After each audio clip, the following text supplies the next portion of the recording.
yang lahir baru pasti mengasihi keluarganya.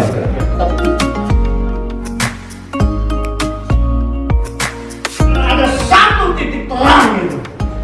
Kita berpindah dari alam maut menuju pada kekekalan. Yes. Amin.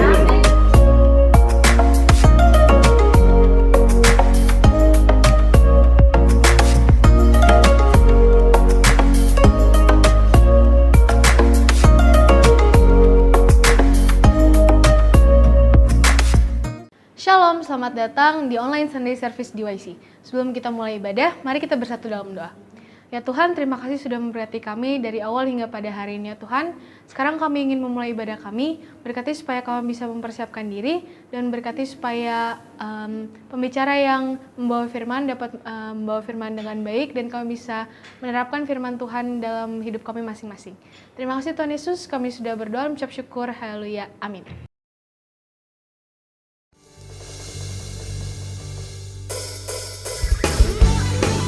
Shalom sahabat muda diaspora dimanapun kalian berada. Siap memuji nama Tuhan di tempat ini? Let's go.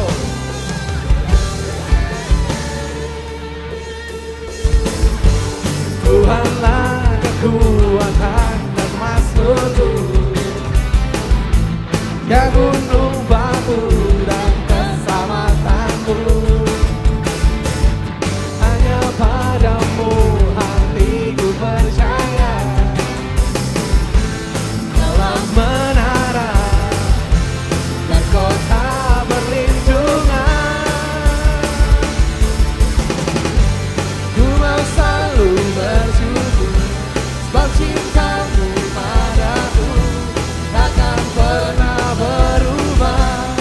Hatiku percaya walau bumi bergoncang, gunung-gunung beranjak, namun kasih setiamu tak pergi dariku.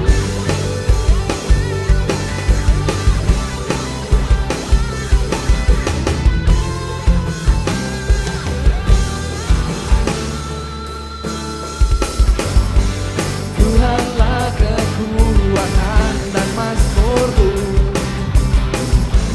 ya gunung batu dan keselamatanku.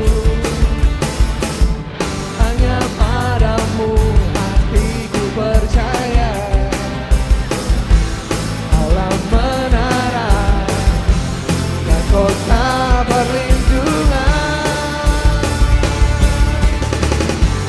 Ku mau selalu bersyukur sebab cintamu padaku takkan pernah berubah.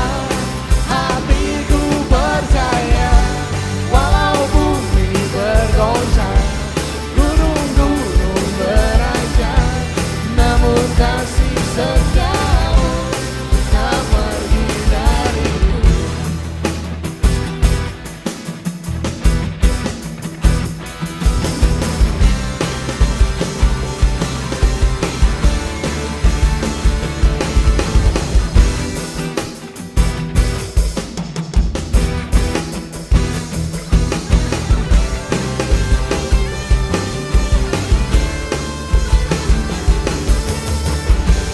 Ku mau selalu bersyukur sebab cintamu padaku takkan pernah berubah. Hatiku percaya walau bumi bergoncang, gunung-gunung beranjak, namun kasih setiamu tak pergi dariku. Ku mau selalu bersyukur sebab cintamu padaku takkan pernah berubah. Hatiku percaya walau bumi bergoncang, gunung-gunung beranjak, namun kasih setiamu tak pergi dariku. Kasih setiamu tak pergi dariku.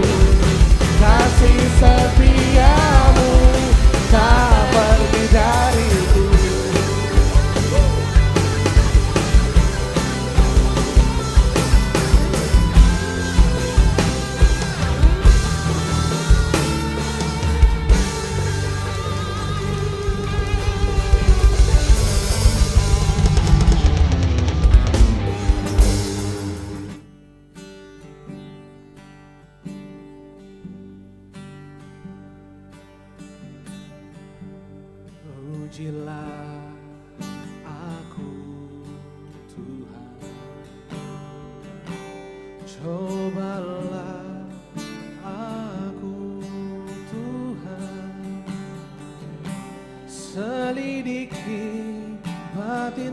dan hatiku, mataku tertuju padamu. Aku cinta padamu Tuhan, aku rindu hadiratmu Tuhan. Aku ingin selalu dekat padamu, menikmati kehadiranmu. Ku nyanyi Hosana bagi Rajaku yang duduk di tahta. Aku muliakan dan ku agungkan, Kau layak disembah.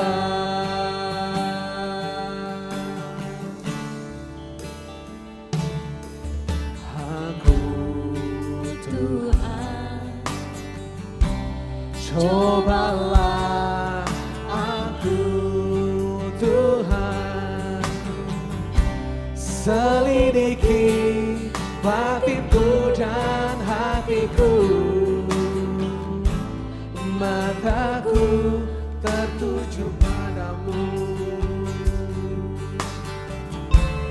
Aku cinta padamu Tuhan, aku rindu hadiratmu Tuhan. Aku ingin selalu dekat padamu, menikmati kehadiranmu. Ku nyanyi Hosana bagi Rajaku yang duduk di tahta. Aku muliakan dan ku agungkan, Kau layak disembah. Ku nyanyi Hosana bagi Rajaku yang duduk di tahta. Aku muliakan dan ku agungkan, Kau layak disembah.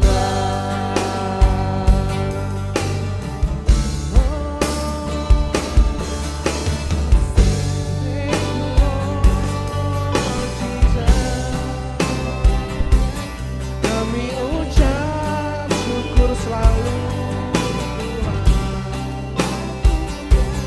Terima kasih.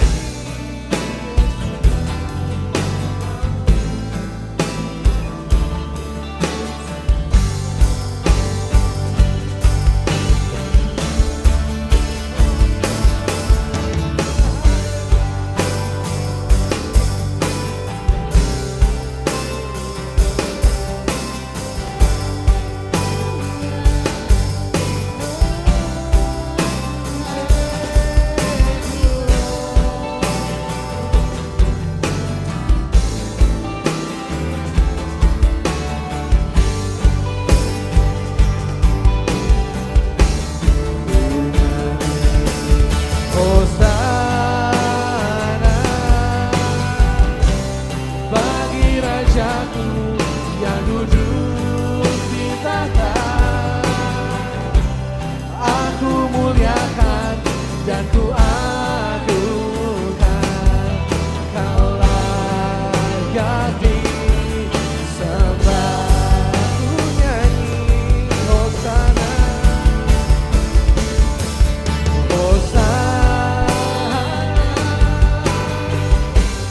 bagi Rajaku yang duduk di tahta. Aku muliakan dan ku agungkan, Kau layak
berfirman, mari datanglah.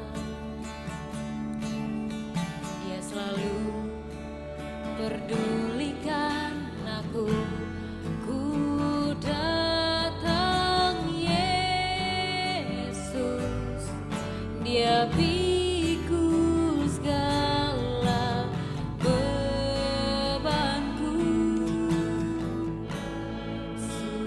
Sujud di altarnya, ku bawa hidupku, ku terima anugerahnya. Dia ampuniku dan bebaskanku. Dia ubah hidupku, barui hatiku. Sesuatu terjadi saat datang di altarnya.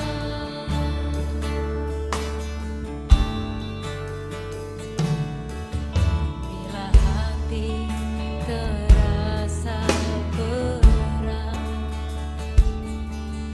tak seorang pun mengerti bebanku.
Saudaraku, mari kita tundukkan hati dan pikiran kita. Kita mau mendengarkan firman Tuhan.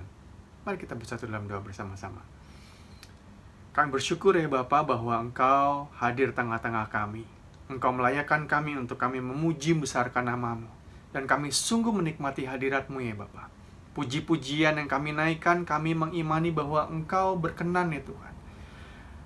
Terima kasih ya Bapa, dan saat ini ya Bapa kami tundukkan hati dan pikiran kami. Kami buka setiap relung diri kami ya Tuhan untuk kami siap mendengarkan firman-Mu ya Tuhan. Biarlah Roh Kudus menguasai hati dan pikiran kami supaya kami bisa fokus mendengarkan firman-Mu. Dan ketika kami mendengarkan firman-Mu, sungguh firman itu Tuhan bertumbuh dalam diri kami.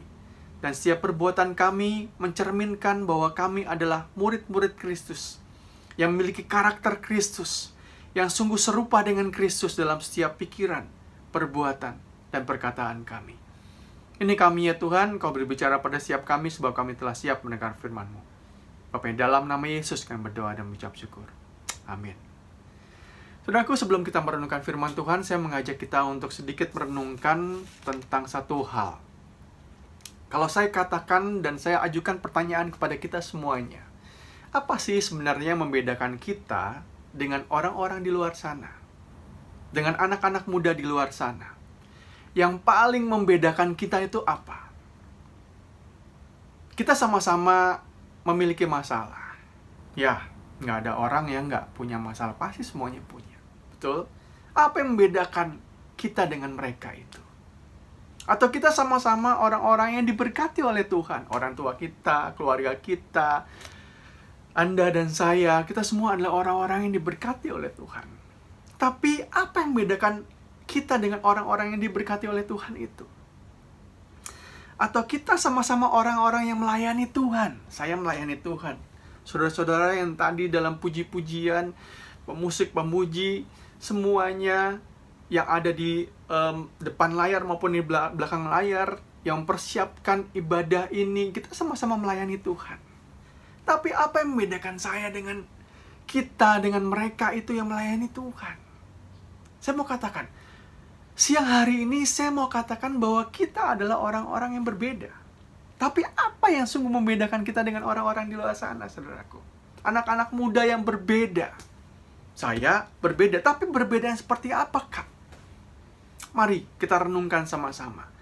Dan karenanya saya percaya bahwa ketika kita mendengar firman Tuhan ini, kita mengerti dan kita mengatakan, oh iya betul, saya adalah orang-orang berbeda. Sungguh berbeda dengan orang-orang di luar sana. Orang-orang yang diberkati oleh Tuhan berbeda. Orang-orang yang melayani Tuhan dan itu pun berbeda. Ya. Mari kita buka firman Tuhan, bagian dari firman Tuhan, dan kita mau belajar sama-sama dari firman Tuhan ini. Kita buka Lukas, saudaraku. Kita buka Lukas. Lukas pasal yang ke-17. Ayat yang ke-11 sampai ayat yang ke-19.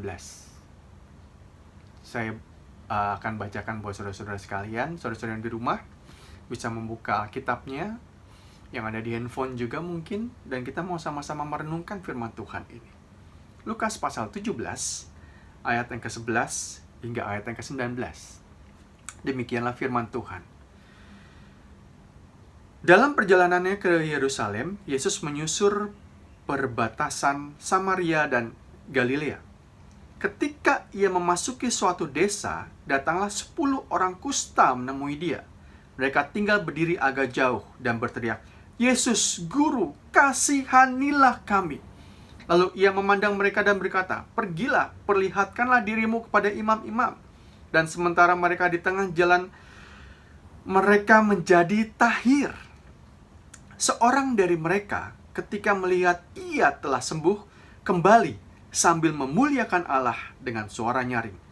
Lalu tersungkurlah di depan kaki Yesus dan mengucap syukur kepadanya. Orang itu adalah seorang Samaria. Lalu Yesus berkata kepadanya, "Bukankah ke-10 orang tadi semuanya telah menjadi tahir? Di manakah yang 9 orang itu?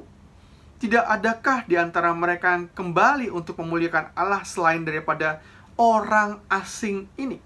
Lalu ia berkata kepada orang itu, "Berdirilah dan pergilah.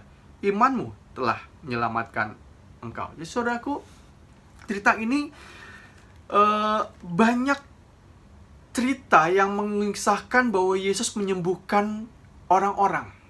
Yesus membuat suatu mujizat.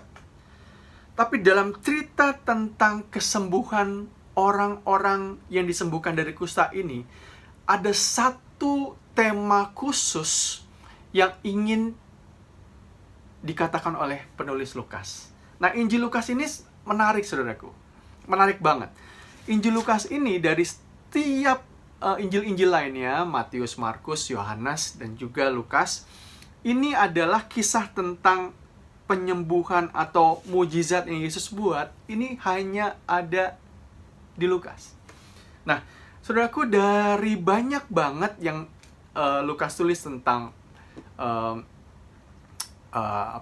mujizat itu, yang ditulis juga oleh penulis-penulis Injil lainnya, ada kira-kira ada 6 mujizat kesembuhan yang dilakukan oleh Yesus itu hanya ada di Lukas. Dan kisah yang kita baru saja baca ini adalah khas yang cuman ada di Injil Lukas. Dan saya mau katakan ini menarik banget. Ini menarik banget. Kenapa? Karena penyembuhan 10 orang kusta ini dikatakan di sana, kan kata-kata orang Samaria ini gitu ya. Nah, orang Samaria ini, orang-orang di Samaria ini adalah orang-orang yang ingin diketengahkan, orang-orang yang diajukan oleh Lukas bahwa mereka ini adalah seringkali orang-orang yang ditolong oleh Yesus. Ini simbol daripada Yesus itu memperhatikan. Nah, kalau bicara soal orang Samaria kan, orang-orang Yahudi kan nggak terlalu mereken atau nggak terlalu peduli dengan orang-orang Samaria. Kenapa? Karena orang-orang Samaria itu adalah orang-orang bangsa campuran yang bukan murni pure orang-orang Yahudi, sehingga mereka itu seringkali dipinggirkan, nggak diperhatikan. Kalau saudara-saudara baca, kan itu kan tentang bagaimana orang Samaria yang baik hati. Masih ingat ya kisah tentang orang Samaria yang baik hati? Itu pun juga cuman ada dalam Injil Lukas, nggak ada dalam Injil lain. Kenapa? Sekali lagi, Yesus ingin mengajarkan kepada murid-muridnya, kepada Anda dan saya, bahwa sekalipun kita di luar sana kita nggak dianggap siapa-siapa, tapi di hadapan Tuhan kita adalah orang-orang yang penting, orang-orang yang dianggap oleh Tuhan, orang-orang yang diperhatikan oleh Tuhan. Itu tujuannya. Nah, kita juga gitu ya, sebagai anak-anak muda, kita seringkali tuh banyak banget yang datang pada saya merasakan, "Kak, saya minder, Kak. Saya nggak mampu apa-apa. Saya nggak bisa apa-apa." Kenapa? Saya nggak terlalu menonjol di sekolah, di dalam pergaulan dan sebagainya. Tapi saya mau katakan kepada Anda dan saya, ketika kita merasa seperti itu, ingat firman Tuhan ini. Yesus memperhatikan orang Samaria. Mereka nggak menonjol. Mereka nggak dianggap siapa-siapa. Tapi di hadapan Tuhan, Anda dan saya, kita adalah orang-orang yang sungguh dikasihinya. Katakan amin, saudaraku. Ya, itu yang menjadi kekuatan kita. Nah, ini menarik banget. Nah, kalau saudara-saudara perhatikan, ini kesembuhan daripada seorang Samaria ini dari 10 itu. Dari bacaan kita dikatakan dalam perjalanannya ke Yerusalem, Yesus menyusur perbatasan Samaria dan Galilea. Ketika ia memasuki suatu desa, datanglah 10 orang kusta menemui dia. Mereka tinggal berdiri agak jauh. Jadi orang kusta itu penyakit kusta itu pada masa itu dapat dikatakan seperti kutukan gitu. Nah, ada rasa minder, ada rasa rendah diri dari mereka. Kenapa? Karena mereka itu nggak diterima oleh masyarakat pada saat itu. Karena penyakit mereka, karena keterbatasan mereka, karena kekurangan mereka, yaitu penyakit kusta itu. Nah, karenanya dikatakan bahwa mereka tinggal berdiri agak jauh, mereka jaga jarak, mereka seperti malu-malu, mereka ada keinginan untuk datang kepada Yesus, tapi mereka dibatasi oleh yang namanya norma, bahwa mereka, saya nothing gitu, saya nggak layak untuk dekat dengan Yesus. Tapi dikatakan di situ ada kebutuhan mereka untuk mereka dilawat oleh Yesus. Dan saudaraku, berapa banyak dari kita yang saya katakan tadi di awal, ada begitu banyak anak-anak muda yang datang kepada saya dan katakan bahwa, "Kak, saya tuh nggak bisa apa-apa. Saya nggak seperti kakak itu yang bisa main gitar, yang bisa main drum, yang bisa melayani Tuhan, bahkan suaranya nyaring seperti WL tadi, seperti singer tadi, nyaring." Saya nggak bisa apa-apa, Kak. Saya nggak tahu ya. Saya nggak bisa aja. Jadi itu membuat saya tuh ya nggak mau terlibat banyak dalam melayani Tuhan. Nah, saudaraku, saya mau katakan, ketika engkau membuat jarak di hadapan engkau, di hadapan Tuhan, Tuhan tuh tahu, Tuhan itu melihat. Dikatakan mereka itu datang kepada Yesus dan mereka berdiri agak jauh daripada Yesus. Tetapi mereka itu tahu bahwa mereka itu ya nggak bisa apa-apa. Sama seperti orang-orang yang memiliki sakit kusta ini. Bahkan mereka dikatakan di sana dan berteriak, "Yesus, Guru, kasihanilah kami." Dan begitu banyak, saudaraku, yang kita sesungguhnya dalam hati kita, sesungguhnya kita berteriak, "Tuhan, aku nggak mampu apa-apa, aku nggak bisa apa-apa, aku hanya bisa berteriak kepada Engkau ya Tuhan, kasihanilah kami." Sudah tahu nggak? Ayat ini, Tuhan Yesus kasihanilah kami ini, itu menjadi satu liturgi gerejawi, saudaraku. Begitu powerfulnya, saya mau katakan kepada Anda dan saya, kalau katakan, saya suka ketawa gitu ya, ada yang kadang-kadang ada anak muda, saya minta untuk, coba kamu memulai dengan doa, kita berdoa sama-sama. Coba kamu berdoa, yuk kita berdoa sama-sama. Dan ada satu orang mengatakan, "Saya nggak bisa, Kak, saya nggak bisa berdoa." Loh, kok kamu nggak bisa berdoa? Kenapa nggak bisa berdoa? Apa? Ya, kata-kata saya nggak bagus. Loh, kok begitu? Lalu saya bilang gini, kamu tahu nggak? Kata-kata itu nggak perlu kata-kata yang bagus, yang sedemikian terangkai indah, didengarnya dengan bagus dan sebagainya. Nggak perlu seperti itu. Hanya kata-kata yang berasal dari dalam diri kamu, yang berasal dari hati kamu yang terdalam, itulah yang sungguhnya menggetarkan hati Tuhan. Dan saya mau katakan, itu Tuhan dengar. Katakan amin, saudaraku. Ya. Dan kata-kata di sini dikatakan, "Yesus, Guru, kasihanilah kami." Ini menjadi, kalau saudara-saudara mau belajar ya, dalam tradisi gereja, itu ada namanya Kyrie eleison. Kyrie eleison itu berarti suatu doa yang hanya kata-katanya itu cuma satu. Yesus kasihanilah kami. Yesus kasihanilah kami. Yesus kasihanilah kami. Ini bukan rapalan, bukan. Tapi kata-kata itu yang berasal dari dalam, saya mau katakan berasal dari dalam diri kita, berasal dari dalam hati kita. Itulah yang menggetarkan hati Tuhan. Itulah yang membuat Tuhan mau menolong Anda dan saya. Kenapa? Karena kata-kata itu keluar dari dalam hati kita. Sama seperti orang-orang kusta ini. Kata-kata itu keluar dalam keterbatasan mereka, dalam kekurangan mereka, dalam penyakitnya mereka, dalam diri kita yang merasa diri kita kecil di hadapan Tuhan. Kalau kita berdoa dengan penuh dari dalam diri kita, dalam hati kita, Tuhan selalu dengar. Bukan harus dengan kata-kata yang indah, dengan kata-kata yang bagus, tapi kata yang keluar dari dalam diri kita, kata yang keluar dari hati kita, itulah yang Tuhan dengar. Mau? Jadi nanti kapan-kapan kalau saya minta doa nggak perlu malu lagi ya. Kita sama-sama berdoa dan katakan dari dalam hati. Karena itulah yang didengar oleh Tuhan. Yes. Nah, kita kembali lagi, saudaraku. Jadi mereka berkata, "Yesus, Guru, kasihanilah kami." Lalu ia memandang mereka dan berkata, nah ini, hati Bapa, hati Yesus ini luar biasa. Di sana dikatakan, lalu ia memandang mereka dan berkata, pergilah, perlihatkanlah dirimu kepada imam-imam. Dan sementara mereka di tengah jalan, mereka menjadi tahir. Saudaraku, ini menarik gitu.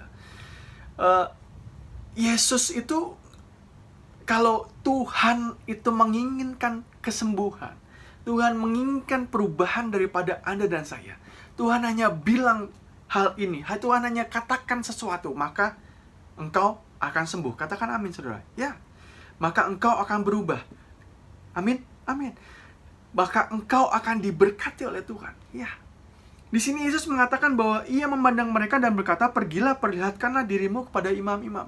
Kalau saudara baca dalam perjanjian lama, jadi orang-orang yang sakit ini, termasuk sakit kusta, mereka memang diharuskan untuk menghadap imam. Buat apa? Untuk gaya-gayaan? Enggak. Ini untuk menunjukkan bahwa mereka butuh untuk diperhatikan. Tapi yang Yesus katakan di sini, lalu ia memandang mereka dan berkata, pergilah, perlihatkan dirimu kepada imam-imam. Ini menunjukkan bahwa Yesus menginginkan mereka memiliki ketaatan kepada Yesus. Kalau mereka percaya pada Yesus, dengan mereka menunggu Yesus masuk ke dalam kota itu, dan mereka di depan menunggu menghadangi Yesus, dan mereka berseru, Tuhan kasihlah ke kami, Tuhan kasihlah. 10 orang sakit itu bersama-sama berteriak, sama-sama minta kepada Tuhan. Tuhan pasti tergerak hatinya dan katakan, kalian pergi kepada imam dan tunjukkan. Mungkin ada keraguan diri mereka, aku minta sembuh kok, minta dikasihani kok, suruh menghadap imam-imam. Tapi itu mereka lakukan. Kenapa? Karena mereka percaya, karena mereka mengimani, saudaraku. Mereka mengimani bahwa mereka akan disembuhkan oleh Yesus. Dan benar saja, saudara baca, perhatikan dan garis bawahi kata-kata ini dalam ayat yang ke-14. Lalu ia memandang pada mereka dan pergilah, perlihatkan dirimu kepada imam-imam. Dan sementara mereka di tengah jalan, mereka menjadi apa? Mereka menjadi apa, saudaraku? Mereka menjadi sembuh. Mereka menjadi tahir. Kenapa? Karena iman mereka. Karena mereka percaya, saudaraku. Ada percayaan, ada kepercayaan dan ada iman mereka yang dapat menyembuhkan mereka. Sekalipun mereka itu sakit kusta. Sekali lagi, sakit kusta pada saat itu, mereka banyak menganggap bahwa itu adalah kutukan. Bahwa itu menganggap bahwa itu sakit yang nggak bisa disembuhkan. Tapi toh, iman mereka jalan kepada imam-imam. Dan di perjalanan, mungkin saya mau membayangkan kisah ini gitu. Ketika mereka datang ke hadapan Yesus, mereka minta dikasihani, dan Yesus mengatakan, kalian jalan aja, temuin tuh Pak Pendeta sana, dan tunjukkan kepada mereka. Tunjukkan bahwa engkau lagi sakit dan engkau bakalan disembuhkan. Dan ketika mereka berjalan satu langkah saja, saudaraku, saya sampai merinding gitu ya. Ketika mereka melangkah berbalik dari Yesus satu langkah saja, dan mereka menjadi tahir semuanya. Oh, luar biasa, puji nama Tuhan. Itu adalah kekuatan daripada Tuhan. Itu adalah bagaimana karya Yesus dalam kehidupan mereka. Kalau Tuhan mau berkarya dalam kehidupan Anda dan saya, imani. Saudara hanya percaya saja. Saudara percaya. Yesus mengatakan, percaya saja. Percaya saja. Maka engkau akan dapat memindahkan gunung ini ke gunung yang lain. Katakan amin, saudaraku. Iya. Itu bagaimana the power, kekuatan daripada Tuhan itu sangat powerful banget, saudaraku. Ya. Di tengah jalan dan mereka Dan mereka menjadi lahir.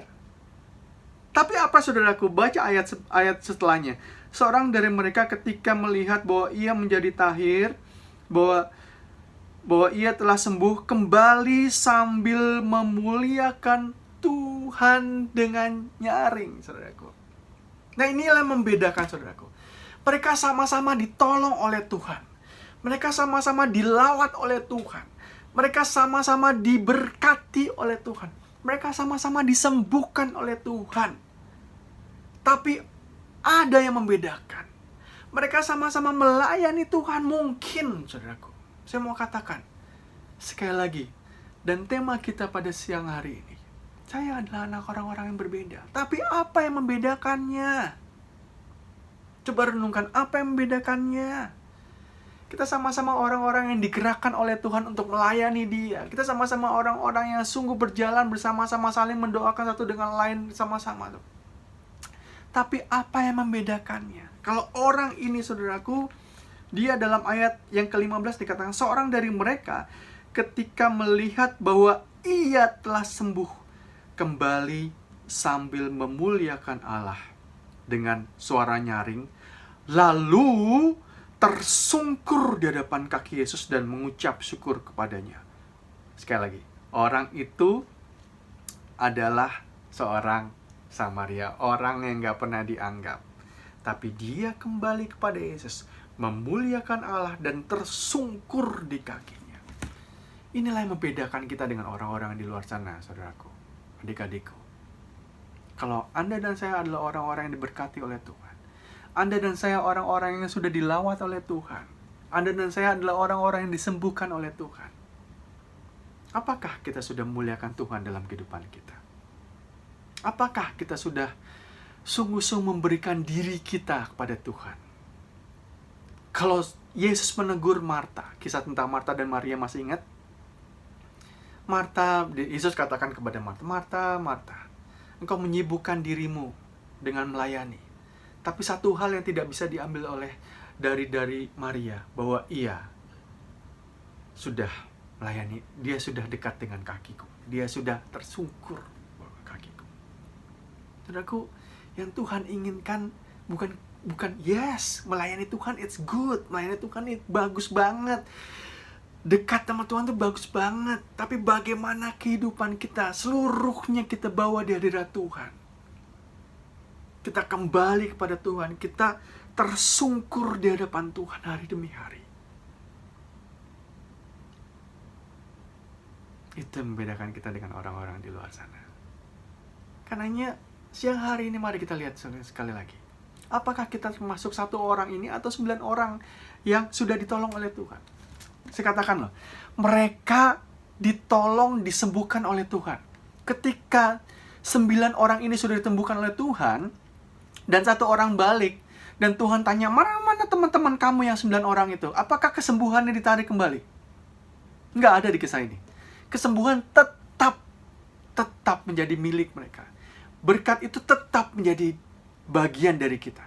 Tapi ada satu yang membedakan, satu saudaraku yang membedakan, bahwa orang-orang yang sudah disembuhkan, ditolong oleh Tuhan, orang-orang yang sudah diberkati oleh Tuhan, dia akan kembali kepada Tuhan dan memuliakan Tuhan. Itu nomor 1, saudaraku.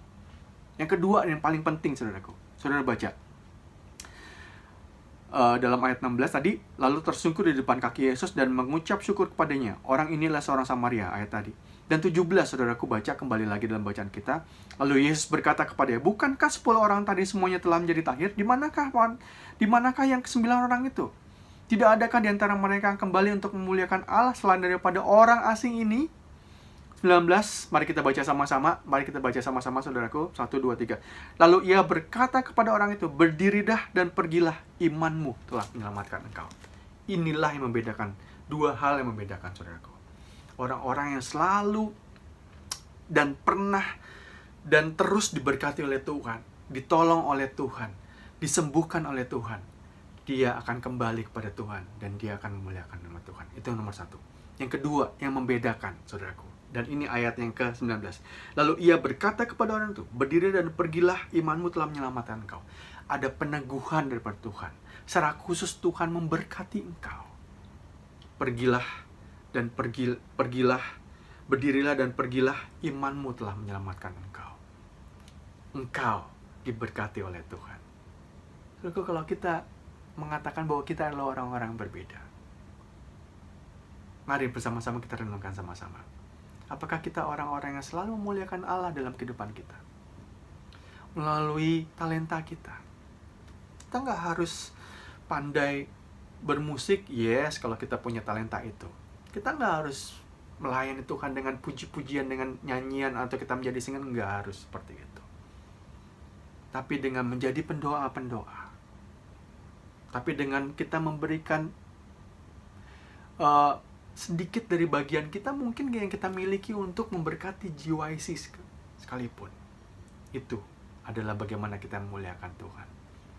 Dan bagaimana memuliakan Tuhan adalah bagaimana ketika kita memuliakan Tuhan, saudaraku, diri kita ini sepenuhnya seturut.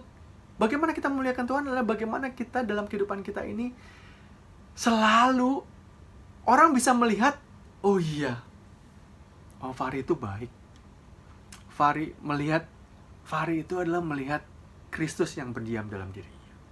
Jadi setiap tutur kata kita, setiap pola pikir kita, setiap kerja emosi kita, bahkan setiap perbuatan kita, perilaku kita, semua itu seturut dengan karakter Kristus.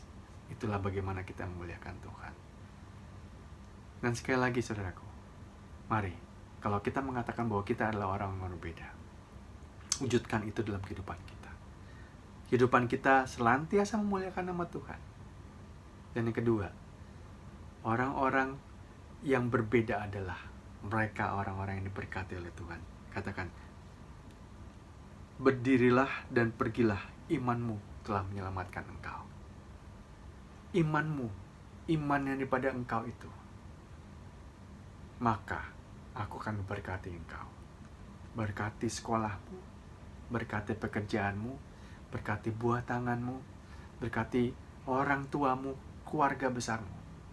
Karenanya, saudaraku, anak-anak muda di YC, siang hari ini, kita jangan berpikir bahwa kita kecil, kita lemah, kita nggak mampu apa-apa. Siang hari ini kita sudah dilawat oleh Tuhan. Dan bahkan sebentar kita akan menerima perjamuan kudus yang meneguhkan kita. Maka, muliakanlah Tuhan dalam dirimu. Muliakanlah Tuhan, sebab engkau akan diberkati oleh Tuhan. Yes. Mari kita katakan, saya berbeda. Saya berbeda dengan orang-orang di luar sana. Amin. Amin. Mari kita bersatu dalam doa bersama-sama. Ini kami ya Tuhan, kami percaya bahwa Engkau telah berbicara pada setiap kami, dan kami siap ya Tuhan bahwa dalam kehidupan kami mau melakukan firman-Mu. Yes, kami siap ya Tuhan. Ampuni kami ya Tuhan kalau kami menganggap bahwa diri kami nggak mampu. Diri kami pesakitan. Diri kami kecil. Diri kami tidak memiliki apa-apa. Tapi ketika kami datang kepada Engkau dan kami berteriak, bahkan kami meminta kepada Engkau, Tuhan kasihanilah kami. Engkau mendengar kami. Maka kami datang kepada Engkau Tuhan, kami ingin memuliakan Engkau sebab kami adalah orang-orang yang berbeda. Dan kami percaya Tuhan bahwa kami sudah diberkati oleh Engkau di dalam nama Yesus. Terima kasih ya Bapa. Terima kasih sekali lagi Tuhan. Kami kembalikan segala puji, hormat, dan syukur hanya bagi-Mu ya Tuhan yang sudah memberkati kami. Di dalam nama Yesus kami berdoa. Amin.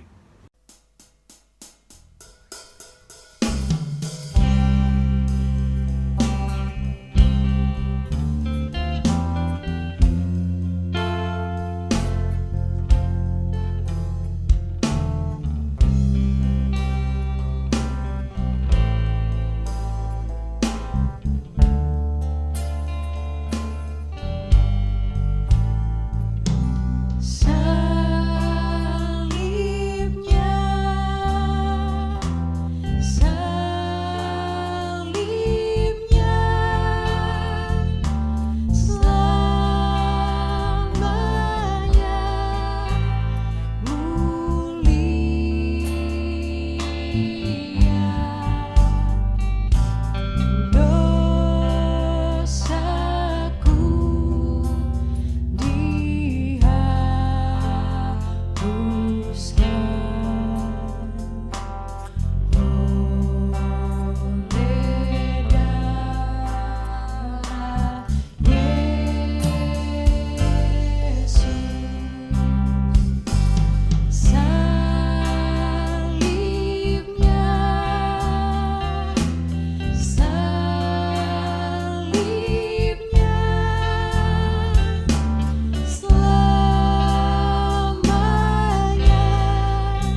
Saudara, kita akan menutup ibadah kita pada siang hari ini. Dan sekali lagi saya berterima kasih, bersyukur untuk rekan-rekan diaspora muda yang sudah mengikuti ibadah pada siang hari ini. Juga untuk teman-teman yang sudah mempersiapkan ibadah kita ini dengan sangat baik. Dan mari kita berdoa sama-sama supaya terus Tuhan bakar semangat kita untuk melayani Tuhan. Ya. Dan nanti setelah doa berkat kita akan memberikan persembahan. Saudara bisa memberikan persembahan, saudara bisa memberikan perpuluhan ataupun persembahan ucapan syukur dengan menambahkan Rp7 di setiap persembahan yang kita tergerak untuk memberinya buat Tuhan.